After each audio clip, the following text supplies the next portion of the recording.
Qeku nuk ka arritur të bëj asgjë as në Ministrinë e Arsimit, si e sheh?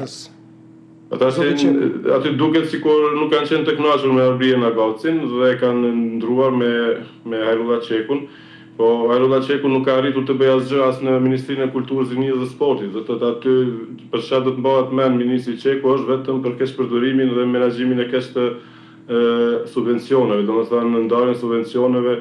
për organizata dhe njerëz që i ka pas të afërt dhe që kanë qenë klientë të vetvendosis. Por nuk mbahet mend që themi u ndërtu ndonjë stadium apo u ndërtu ndonjë palestër apo u bën ndonjë reformë sportive, do nuk mbahet mend që ka ose as nuk e kemi një teatër të ri, as nuk e kemi një pallat të koncerteve apo diçka të re në Ministrinë e Kulturës, pra nuk është shënuar asnjë sukses. Dhe tash ai kalon nga Ministria e Kulturës në Ministrinë e Arsimit, unë nuk pres që do të ketë ndonjë përparësi kjo punë, por ma thuaj një emër, të lutem, një emër që ti shkon e takon i thua punë të mbar, që e meriton nga komplet kabineti i qeverisës. Sipas teje, nëse të ka befasuar për mirë, ta themi kështu. Nga qeveria e kaluar, të thënë të drejtën, po të kishte qenë më korrekt në aspektin politik, do të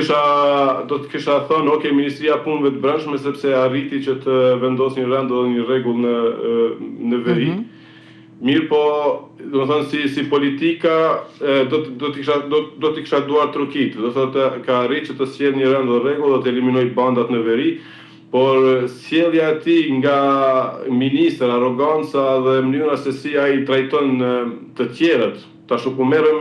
me veriun, po merrem me pjesën tjetër të kulturës, po pjesën tjetër. Është një ministër që kështu në aspektin njerëzor, nuk profesional dhe politik nuk më pëlqen, por për një mision që e ka përfunduar në veri, për atë do t'i thësha, domethënë e vlerësoj dhe e çmoj.